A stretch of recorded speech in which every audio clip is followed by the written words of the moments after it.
Hello વિદ્યાર્થી મિત્રો, BSc semester 4માં આજે આપણે અન્ય એક પ્રેક્ટિકલ વિશે વાત કરીશું, જેનું ટાઇટલ છે લો રેઝિસ્ટન્સ યુઝિંગ પોટેન્શિયોમીટર. હેતુ છે પ્રેક્ટિકલનો to determine the value of low resistance using potentiometer, એટલે કે પોટેન્શિયોમીટરનો ઉપયોગ કરી આપેલા લઘુ અવરોધનું મૂલ્ય મેળવવું. તો લઘુ અવરોધ વિશે માહિતી તમે સેમેસ્ટર 1માં પ્રક્ષેપની રીતથી લઘુ અવરોધનું મૂલ્ય મેળવવું તે પ્રેક્ટિકલ તમે સેમ 1માં ઓલરેડી કરેલો છે. તો એ જ પ્રેક્ટિકલનો સિદ્ધાંત આપણે અહીંયા વાપરીશું વિસ્ટમ બ્રિજના સિદ્ધાંત મુજબ. અહીંયા જરૂરી જે સાધનો છે તે છે આપણે પોટેન્શિયોમીટર, લો રેઝિસ્ટન્સ જે આપણી માટે અનનોન છે, small resistance box, rheostat, galvanometer, battery, 6 pole double throw switch એટલે કે એસપીડીપી. સિદ્ધાંત અને ફોર્મ્યુલા સૂત્ર.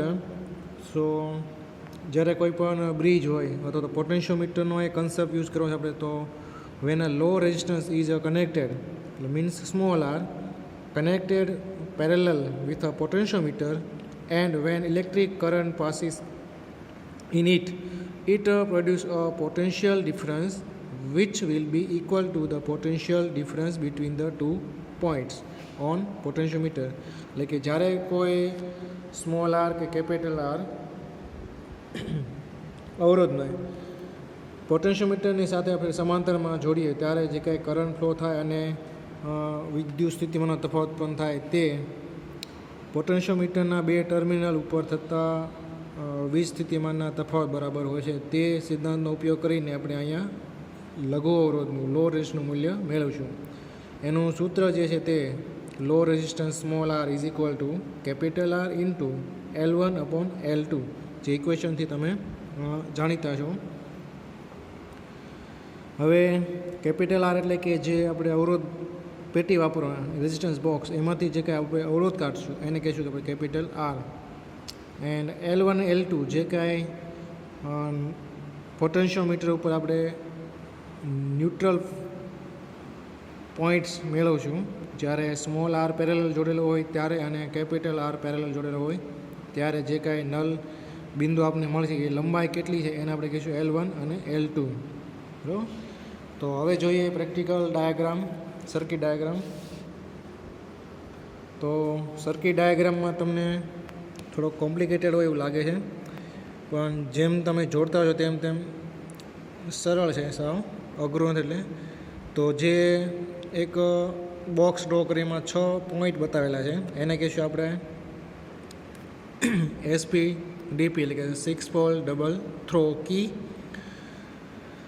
સ્મોલ આર, કેપિટલ આર જે કે રેઝિસ્ટન્સ બોક્સ, રિયોસ્ટેટ 1, 2 બેટરીની જરૂર પડશે આપણે E1 અને E2, 2 કળ છે K1 K2ની જરૂર પડશે, અને AB જે બતાવ્યું છે તે છે આપણે પોટેન્શિયોમીટર. તો પોટેન્શિયોમીટરના ખાલી 2 પોઈન્ટ આપણે બતાવેલા છે. તો 1 બાય 1 આપણે પાડીને સર્કિટ જોડીશું તો તકલીફ ઓછી પડે જોડવામાં, એટલે બહુ મૂંઝવણ થાય એવું નથી. તો પહેલાં તો સર્કિટ ડાયાગ્રામ તમે પરફેક્ટ દોરો તો જોડવામાં બહુ વાંધો નહીં આવે. હવે જે બેટરી આપણે E1 અને E2 જોડી છે, જો એ વેરિયેબલ હોય તો એમાં રિયોસ્ટેટ જોડવાની જરૂર નથી. તો આપણે અહીંયા અમુક જગ્યાએ રિયોસ્ટેટ જોડીશું, અમુક જગ્યાએ રિયોસ્ટેટ જોડીશું નહીં. ઓકે. તો સર્કિટ આપણે જોતા જઈએ 1 બાય 1 કઈ રીતે જોડવી. ઓલરેડી સર્કિટને જોડેલી છે. પહેલાં આપણે સાધન જુઓ. આ જે બેટરી છે એને આપણે E1 તરીકે યુઝ કરીશું. આ જે કી છે એને કહીશું આપણે એસપીડીપી એટલે કે 6 પોલ ડબલ થ્રો. એટલે 3 પોઈન્ટ તમને આ બાજુ દેખાય છે, 3 એટલે 6 પોલ ડબલ થ્રો કી છે. આ અન્ય એક બેટરી ફિક્સ વોલ્ટેજવાળી બેટરી છે જેને આપણે E2 તરીકે વાપરીશું. રેઝિસ્ટન્સ બોક્સ સ્મોલ આર પેટી, જે સ્મોલ અનનોન રેઝિસ્ટન્સ છે એનો પેટી છે, small R unknown resistance small R. Galvanometer કે જેનાથી આપણે નલ પોઈન્ટ ફાઇન્ડ આઉટ કરવાનો છે according to condition of bridge balance Wheatstone બ્રિજના સિદ્ધાંત મુજબ. અને આ જે છે આપણું પોટેન્શિયોમીટર.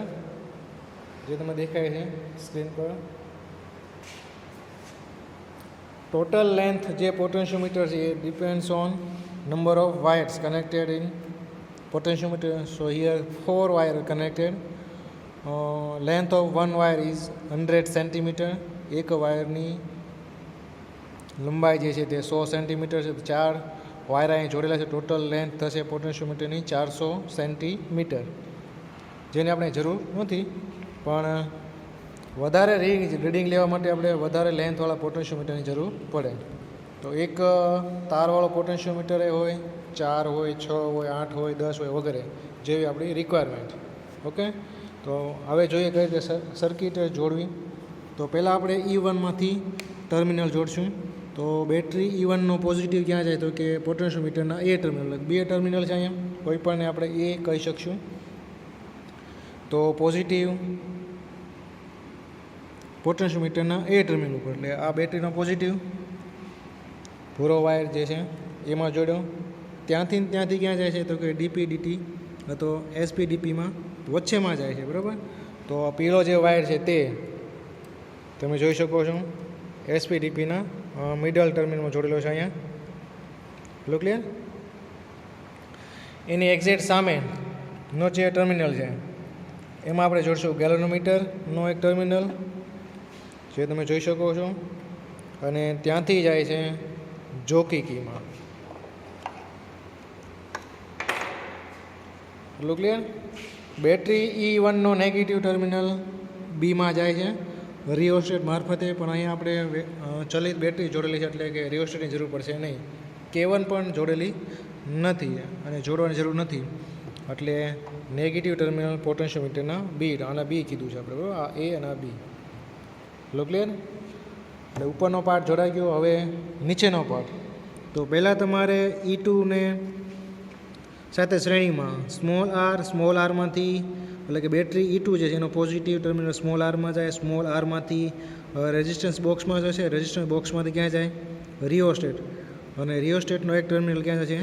બેટરી E2ના નેગેટિવ. અહીંયા પણ K2 આપણે જોડેલી નથી. તો E2નો પોઝિટિવ, આપણું E2 છે એનો પોઝિટિવ ટર્મિનલ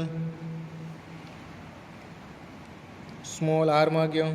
તમે જોઈ શકો છો એક સ્મોલ આરમાંથી એક ટર્મિનલ જાય છે અવરોધ પેટીમાં. પીળો કલરનો વાયર જે છે તે અવરોધ પેટીમાંથી એક જે વાયર છે ભૂરા ગ્રે કલરનો વાયર રિયોસ્ટેટમાં જાય છે, તમે જોઈ શકો છો. અને રિયોસ્ટેટમાંથી બેટરીના નેગેટિવમાં. અહીંયા રિયોસ્ટેટનો એક ટર્મિનલ આપણે ફિક્સવાળો વાપરવાનો છે અને એક ટર્મિનલ આપણે, તો આ ટર્મિનલ મેં જોડેલો છે નીચેવાળો ફિક્સ ટર્મિનલ, અને આ છે બેટરી નેગેટિવમાં જે છે તે છે વેરિયેબલ. તો આની મદદથી આપણે કરંટને લિમિટ, એટલે કે નિયંત્રિત કરીશું. ઓકે, બેટરી E2ના કરંટને લિમિટમાં રાખીશું, આપણે નિયંત્રિત કરીશું. Hello clear. હવે તમારું પાર્ટ જે બાકી છે તે સ્મોલ આરમાંથી જે ડોટેડ લાઇન બતાવી છે, સ્મોલ આર અને કેપિટલ આર, એટલે કે અવરોધ પેટીમાંથી બીજા 2 વાયર કાઢવાના અલગ અલગ ટર્મિનલમાંથી. સ્મોલ આરમાંથી 2 વાયર કાઢવાના, કેપિટલ આરમાંથી 2 વાયર કાઢવાના. હવે ખાસ અહીં યાદ રાખવાનું, સ્મોલ આર અને કેપિટલ આર એ બેનું જે કોમન ટર્મિનલ છે તે બેટરી E2ના પોઝિટિવ બાજુ જે ટર્મિનલ જોડ્યો હોય સ્મોલ આરમાં, એ બાજુ જોડેલો હોવો, બરાબર, એ બાજુ જોડેલો હોવો જોઈએ. તો આપણે જોઈએ તો સ્મોલ આરમાંથી 2 વાયર આપણે કાઢેલા છે. અહીંયા જો ગ્રે કલરનો એક વાયર છે જે તમે જોઈ શકો છો. એટલે એક વાયર અહીંથી કાઢવાનો, એક વાયર અહીંયાથી કાઢવાનો. ડીપીડીટી અથવા એસપીડીટીમાં પેરેલલ જોડી દેવાનું. તો આ પીળો વાયર જે છે તે મેં અહીંયા જોડ્યો, જે બાજુ બેટરીનો પોઝિટિવ જોડેલો છે ગ્રીન કલરનો વાયર, અને એક ટર્મિનલ છે અહીંયા જોડ્યો છે, જે તમે જોઈ શકો છો. એટલું ક્લિયર. અને કેપિટલ આર જે અવરોધ પેટી છે એમાંથી એક વાયર કાઢ્યો છે, અહીંયા જોડેલો છે. અને બીજો વાયર જે છે તે કાઢેલો છે આપણે આ બાજુ જોડેલો છે. તો આ જે પીળો વાયર જે છે એ સ્મોલ આર અને કેપિટલ આરનો કેવો છે? કોમન ટર્મિનલ કહેવાય, સામાન્ય. તો એ જે વાયર છે તે હંમેશા બેટરી E2નો જે પોઝિટિવ ટર્મિનલ છે અને એ જે અહીંયા જોડેલો છે ડીપીમાં એની સામે જોડેલો હોવો જોઈએ, બરાબર. તો જ આપણને જ્યારે પોટેન્શિયોમીટરમાં રીડિંગ છે તો આપણને ઓપોઝિટ. તો ખાસ યાદ રાખવાનું E2ના પોઝિટિવ સામે બેનો કોમન ટર્મિનલ જોડેલો હોય છે તો જ આપણને ગેલ્વેનોમીટરમાં બંને સાઈડ ડિફ્લેક્શન જોવા મળશે, નહીં તો એક જ સાઈડ ડિફ્લેક્શન જોવા મળશે. તે ખાસ યાદ રાખજો. હવે સર્કિટ બરાબર જોડાય છે કે નહીં એના માટે આપણે સ્વિચ ઓન કરીશું અને સૌપ્રથમ જે જોકી કી છે આપણે ટર્મિનલ A અને B ઉપર બંને સાઈડ અડાડો તો ગેલ્વેનોમીટરમાં ડિફ્લેક્શન બંને સાઈડ થવું જોઈએ. જો કોઈ છેડો ઓપન હોય, ખુલ્લો હોય તો આપણને કોઈ પણ એક સાઈડ ડિફ્લેક્શન જોવા મળે. એટલે સર્કિટમાં કોઈ પણ ટર્મિનલ તમે જ્યારે જોઈન્ટ કરતા હો તો એને બરાબર જોઈન્ટ કરો વ્યવસ્થિત, લૂઝ કનેક્શન ન રહે એનું ખાસ યાદ રાખવું. હવે આપણે સર્કિટ ઓન કરશું. તો અહીંયા સર્કિટ આપણે ઓન કરી છે. બેટરી E1 જે છે એમાં 2 વોલ્ટ રાખ્યા છે અને પ્રવાહ છે 130 એમ્પિયર, 130 એમ્પિયર, એટલે 130 મિલી એમ્પિયર. અને આ જે બેટરી છે એમાં આપણે વોલ્ટેજ રાખશે 1.5, બરાબર. કમ્પેર ટુ જે બેટરી E1 છે એનાથી આના વોલ્ટેજ થોડા ઓછા રાખીશું આપણે, કારણ કે એને સાથે જોડીશું આપણે કેપિટલ R અને રિયોસ્ટેટની મદદથી આપણે એમાં કરંટ સેટ કરી શકીશું. ઓકે. હવે તમારે ડિફ્લેક્શન જોવાનું છે ગેલ્વેનોમીટરમાં કે આપણી સર્કિટ જોડી છે બરાબર છે કે નહીં. એના માટે હું અત્યારે અવરોધ પેટીમાંથી સ્મોલ R એટલે કે 0.1ની વેલ્યુ કાઢું છું. બીજી કળ બંધ છે, 0.1 અવરોધ કાઢ્યો, 0.1, બરાબર. તમે જોઈ શકો 0.1. હવે તમારે જોકીને બંને ટર્મિનલ ઉપર અડાડવું તો ડિફ્લેક્શન બંને સાઈડ થવું જોઈએ. તમે જોઈ શકો છો હું B ટર્મિનલ ઉપર પોઈન્ટ અડાડું છું તો ગેલ્વેનોમીટરમાં ડિફ્લેક્શન ડાબી સાઈડ થાય છે. A ટર્મિનલ ઉપર અડાડું તો એના ઓપોઝિટ ડિફ્લેક્શન થાય છે, તમે જોઈ શકો છો.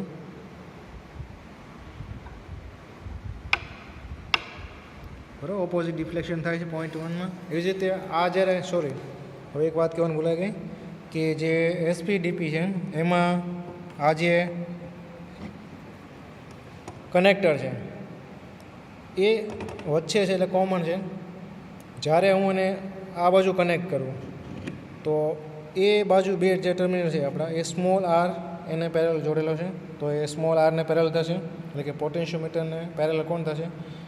Small R. જ્યારે હું એને કનેક્ટરને બીજી બાજુ કનેક્ટ કરું એટલે કે કેપિટલ R જે બાજુ જોડેલો છે એટલે કે અવરોધ પેટી જે બાજુ જોડેલી છે તો એને પેરેલલ થાય. તો તમારે બંને સાઈડ કનેક્ટ કરીને સર્કિટ વેરીફાઈ કરવાની છે કે બરાબર છે કે નહીં. તો આ એક મુજબ જોયું આપણે. હવે તમારે સ્મોલ R ને પેરેલલ જોડવાની તમારું. તો એ ટર્મિનલ હું અડાડું છું.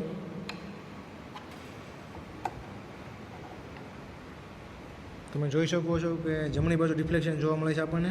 હવે હું એને B ટર્મિનલ ઉપર અડાડું તો ઓપોઝિટ જોવા મળે ડિફ્લેક્શન, બરાબર, એટલે કે આપણી સર્કિટ બરાબર છે. ઓકે. હવે પ્રેક્ટિકલ મેથડ. તો તમારે હવે જે આ કનેક્ટર છે એને પહેલાં સ્મોલ આરને પેરેલલ જોડવાનું, કનેક્ટ કરવાનું. એના માટે નલ પોઈન્ટ ફાઇન્ડ આઉટ કરો, એને કહીશું આપણે L1 જે લંબાઈ મળે એને. અને જ્યારે તમે આ કનેક્ટરને કેપિટલ R એટલે કે અવરોધ પેટીને સમાંતર જોડો ત્યારે જે નલ પોઈન્ટ મળે, લંબાઈ મળે એને કહીશું આપણે L2, બરાબર. તો આ પ્રમાણે અલગ અલગ અવરોધ પેટીમાંથી અવરોધની વેલ્યુ માટે તમારે L1 અને L2 મેળવવાના છે યુઝિંગ પોટેન્શિયોમીટર. તો અવલોકન ટેબલમાં જો resistance from RB, R ohm, reading of potentiometer when small R in parallel, null point જે મળશે L1 મળશે અને જ્યારે કેપિટલ R ને પેરેલલ હોય ત્યારે જે નલ પોઈન્ટ એને L કહીશું L2. ઓકે. તો 0.1 માટે આપણે રીડિંગ જોઈએ. તો જે ટર્મિનલ આપણે A કીધો હોય ત્યાંથી આપણી પોટેન્શિયોમીટરની લેન્થ શરૂ થશે 1 થી 100 સેન્ટીમીટર. 101 થી બીજો જે વાયર છે અહીંયા 200 પૂરા થશે, 201 થી ઓલી બાજુ 300 પૂરા થાય, 301 થી અહીંયા 400. તો એ પ્રમાણે તમારા સ્કેલમાં રીડિંગ જોવાનું થશે. તો અહીંયાથી હું સ્વાઇપ કરી જોકીને સરખાવીશ. તો નલ પોઈન્ટ જે આવે અત્યારે સ્મોલ આરને પેરેલલ આપણે કનેક્ટર કનેક્ટ કરેલું છે. તો આ જે લેન્થ મળી આપણે મળી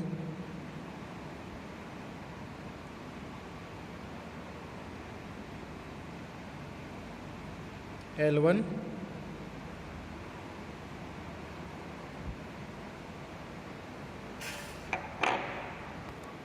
તો 0.1 માટે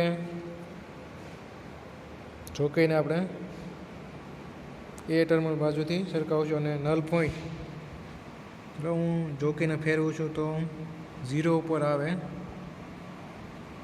બરાબર. તો એ લંબાઈ કેટલી તમારે જોવાની છે. ઓકે, તો અત્યારે જે લંબાઈ મળે છે મને એપ્રોક્સિમેટલી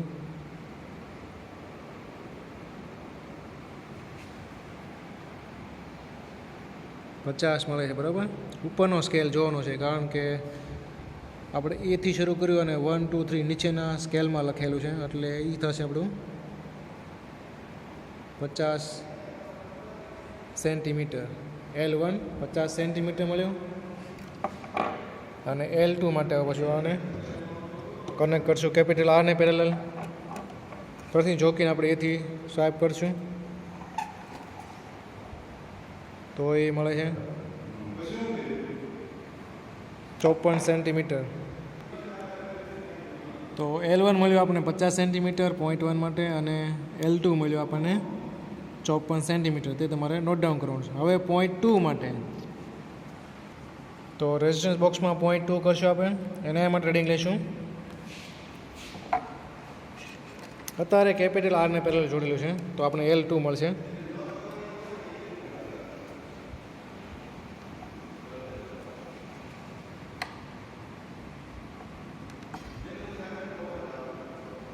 તો તમે જોઈ શકો છો અહીંયા 100 ને નીચેનો સ્કેલ જો 105 સમથિંગ, તો L2 મળ્યું 105. L1 માટે પેરેલલ જોડો સ્મોલ આરને,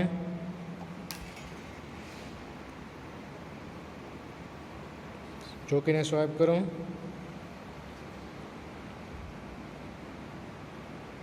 તો એ મળે છે આપણને 45.5. જોઈ શકો છો તમે. તો L1 મળ્યો આપણે 45.5 0.2 માટે અને L2 મળ્યું 105.